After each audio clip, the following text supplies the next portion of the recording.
Coming up next on this special edition of Arizona Horizon, it's our annual Economic Roundtable. We'll hear from 3 local economists as they look back on money matters in 2024 and forecast economic conditions for 2025. Our Economist Roundtable next on Arizona Horizon. Arizona Horizon is made possible by contributions from the Friends of Arizona PBS, members of your public television station. Good evening and welcome to this special edition of Arizona Horizon. I'm Ted Simons. Each year we invite 3 local economists to give us their take on economic conditions from the past 12 months and what to expect moving forward. And joining us tonight, Dennis Hoffman, Director for the Center for Competitiveness and Prosperity Research at ASU's Seidman Research Institute, Mark Stapp, Director and Fred E. Taylor Professor in Real Estate and Master of Real Estate Development at ASU, and Danny Court, Senior Economist at Elliott D. Pollock and Company. Panel, good to have you all here. Thank you for joining me. Great to be here, Ted. All right, Dennis, we'll start with you. We'll start at a couple thousand feet here and then get a little bit lower. The economy in 2024, the economy in 2025, a tale of 2 economies?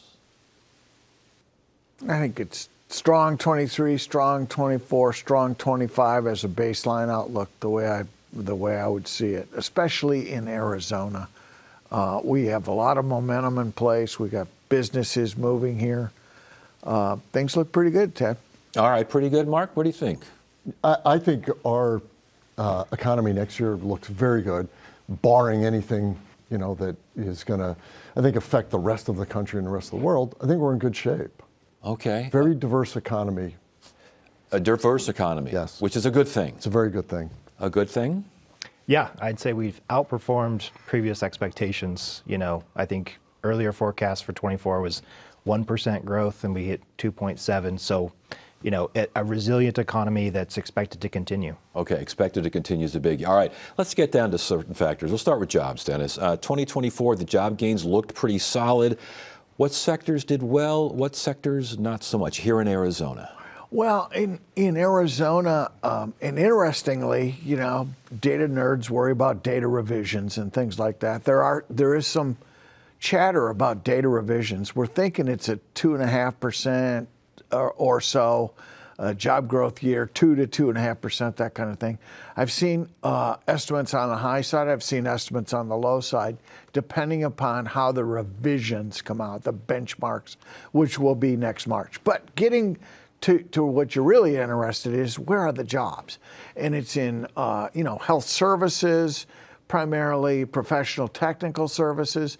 Our manufacturing sector has struggled a little bit. And I think that's the composition that's struggled. We've had some of our tech firms struggle. Others, are poised to really boom. I think manufacturing will be taking off in the next few years. We've got a lot of construction in place, a lot of manufacturing firms moving here. So, that's pretty much professional services, education, healthcare. That's where the jobs are this year. And Mark, as far as where the jobs are in terms of salary, in terms of wages, A, are they where they should be? Are they increasing? And B, are they enough? You're the real estate guy here. Are they enough to be able to buy a house? So the answer is they are increasing, right? And that is the good news. I think the bad news is the cost of ownership has been going up, sometimes greater, depends on where you are in that income level. But it's really tough for somebody who's earning the median income, which has been rising, to still be able to buy a house. Even if you're a two household wage earner, it's still very difficult. And I think the other issue with this is sometimes it's not if you can afford it, it's if you can afford something that suits your lifestyle and is anywhere near where you can work. So there's a little bit of, I can afford it, but man, I got to drive far. Yeah, the commute factor. Yes. Danny, it sounds as though we still rank pretty low. We're still not doing all that well in terms of average salary and average wages. First of all, is that accurate? And secondly, what's going on here? Well, we have had increasing wages year over year. Right now, the wages are increasing faster than inflation, which is good news for quality of life issues. When you compare it to what our cost of living increases have occurred, we are ranking lower and lower in terms of that when you compare our salaries to what our cost of living, and a lot of that has to do with what has happened in housing. So we don't have that kind of tool in the economic toolbox to say, come over here, low cost of living, you don't need a high salary to have a great quality of life. All of those costs have risen, and we do need higher wages. We do need higher wages, Dennis. Are we going to get higher wages? Oh, I think things are getting better, Ted. We've written over the years about the education challenge. We need a higher quality workforce. We need to aspire to higher quality jobs. I think the folks in the development community are really looking to have businesses relocate here that want to hire people and pay them well. And that's a change, I think, than 10, 20, 30 years ago. I've been here forever, and it used to be, we'll take any jobs. We'll take, back office kind of jobs, warehousing jobs, anything. Now I think that the quality is increasing. The engagement of the universities, especially ASU, is really engaged in the economic development effort, and businesses that are coming here are really looking to the universities to supply them with talent. All right, but what about this idea, this talk of mass deportations? How does that impact the overall job picture? Because we keep hearing over and over that businesses are looking for workers and they can't find them. Yeah. Listen, if the incoming administration follows through with what they've been saying, we have evidence of the effect of that simply by looking back at our own history. And when you see that kind of policy, the effect it's going to have on the construction industry in particular is going to be profound. And if that does come to be, all you're going to do is exacerbate the already existing affordability, attainability issue, right? So the ability to get labor, pay labor, schedule labor becomes extremely difficult. And that's the opposite of what we want to have happen. I hope they don't follow through with it, but sometimes even the threat of it is going to cause people to leave voluntarily. I mean, we saw that when the last time we had a quote unquote ban on illegal immigration in our own state. And we saw how that rippled through the construction industry, and it took a long time for us to recover. So this is even more profound. Danny, manufacturing, construction, healthcare, retail, the talk of mass deportations, the actual deportations themselves. What's the dynamic there? I mean, I think Mark nailed it. We're in a labor shortage right now. I mean, it was the highest in 2022. We had two job openings for every one unemployed person, and that was causing our wages. There's a lot of price pressure there. Wages going up 8%. Once you get inflation into wages, inflation will stick around for a long time. So there's a lot of dynamic consequences of that. And again, you're taking away labor supply. That's going to create demand. The demand for looking for those workers creates price increases, and it just has this ripple effect. Yeah, and I also want to add that the thought that if you get rid of these folks, it's going to open up more housing for those who now need it is a completely false narrative. If anybody who understands what's exactly going on knows that that is not the case at all. That is not going to happen. Impact on the overall economy, Dennis. If something like mass deportations, if even the talk of it, the threat of it, the start of action of it, what are you seeing? It's so absurd at the extreme. I really hate to go to the extreme, but at the extreme, this is devastating. I mean, I've talked with some people, and the response is, well, do folks want to eat?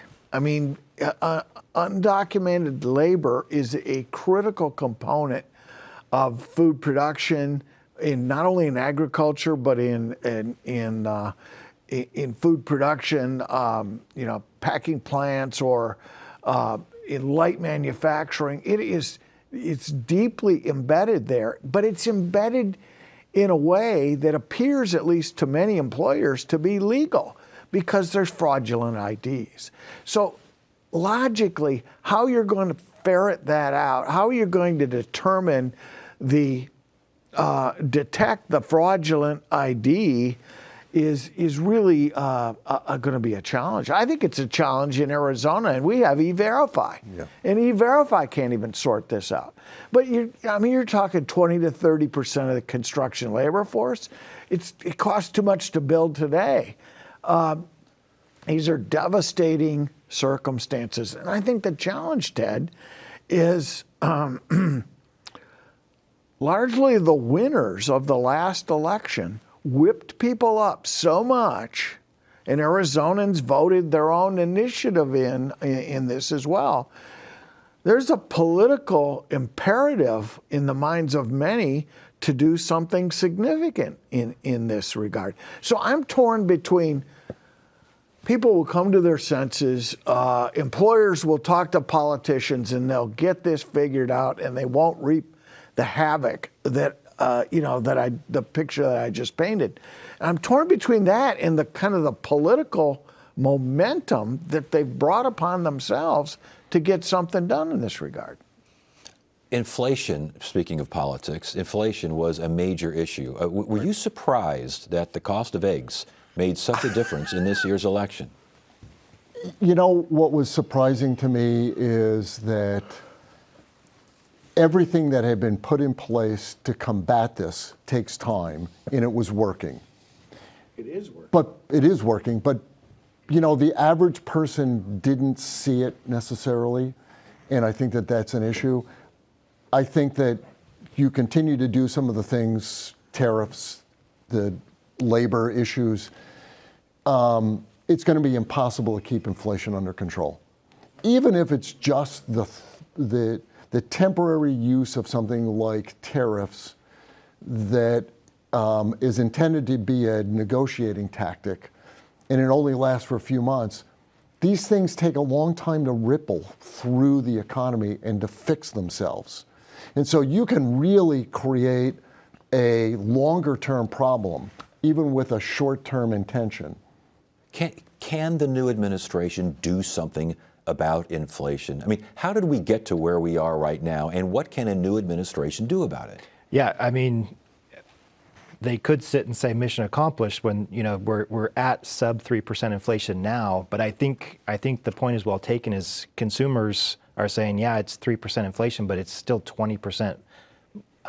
More costly than it was 3 years ago. I don't think that there is much. I think this is the new normal in terms of price targets. We have, some commodities go up and down in price, but I think we're at a level where it's going to be, and the best we can hope for is, a 2% target going forward. And Mark mentioned, yeah, please. I was going to say, I think you said the right thing is that we're at a level where we're going to continue to go up from here. You're not going to see things dramatically get cheaper.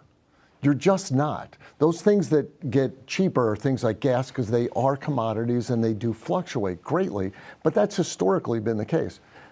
All of the other things that we pay for are at a level where they're going to continue to go up, more likely than they are to go down, and they're certainly not going to be cut in half. With that in mind, I was going to ask about tariffs. The concept of tariffs. Do people understand what they are, what they mean, and for those who do and for those who don't, what's going to happen if they threatened against Mexico, against Canada? Obviously, China's in there as well. What do you see happening? I hope, by and large, they're empty threats. Some people tout them as quick revenue makers, for the federal government, which is true, when we charge those tariffs. But who pays for those tariffs is ultimately the consumer at the end of the day. And so I don't know. It's again the kind of a nationalism kind of rhetoric that we want to encourage, onshoring and local manufacturing, local producing, but it kind of ignores the fact that we already have these trade systems in place, and that's how we get the prices we get now. That would dramatically change if there's retaliation in tariffs and things like that. Tariffs, Dennis. So it was fascinating to me. What won the day in the election was the argument when this tariff issue came up. It was the argument, we had tariffs in 18 and 19. We didn't have inflation. Ergo, tariffs don't cause inflation. It's a very different world today, an incredibly different world. You see Mr. Trump coming out against Mexico and Canada. Part of that reason is in 18 and 19, some of the tariffs on China that were imposed got circumvented because the goods went to Canada and Mexico and came in, or Vietnam picked up the slack, or there was no pricing power back then anyway, or the middleman picked up the slack. It is a very different world today. Companies are poised to pass along the prices. They are not going to let any tariffs eat into their margins. So this thing is, it's going to get sideways very, very quickly, I think, if they're imposed. And I think one of you or both of you mentioned trade war. That just kind of circles down. If we enter into a trade war, it just gets worse on our exporters as well. So Dennis, 18, 19, that time period, there were tariffs against Canadian import of lumber, and that import of lumber caused an effect in the housing industry, right? Because most of what we build is with lumber, and a lot of that lumber comes from Canada. So you start imposing those, again, back to this, what do we do to fix the cost of housing? Well, that's just, again, another one of those things that's going to exacerbate costs, which is going to push prices up. See, Mark, the reason we taxed those lumber from Canada is we wanted to produce our own lumber here. So we were going to, grow our own forests. Right. And grow our way out. Of the right kind of wood. Yeah. But to take the argument that Trump is making and that those who support his policies make, and that is with these tariffs, we do get more manufacturing. We may not be growing more forests, but we do get more manufacturing and more industry here, homegrown, as opposed to offshore. But look how long that takes, And how much we'll pay for it. And how much more it costs us for those things that we manufacture. We need to do the things that we're efficient at. That's the whole principle. I've said before, this tariff policy is stuck in the 70s. So the 1770s. But is it bluster? Is it just a negotiating tactic? Is this a kind of? He's got to know that if this comes out the way these gentlemen are describing here, and you as well, that's not a good thing. No, but I just think he personally likes them. I think that's kind of what it comes down to. Chairman Xi is going to pay them. And I don't think there's consensus on this. So I don't even think the voters had consensus that they agreed with all of these policies. You know what they agreed with is they agreed with this notion, right, that we were being taken advantage of. Mm-hmm. That's it. They agree with the notion. And the vast majority of the population does not involve themselves in trying to understand the economic impact of some of these things. And so they're going with the emotional response. Are we being taken advantage of? I don't think we're being taken advantage of.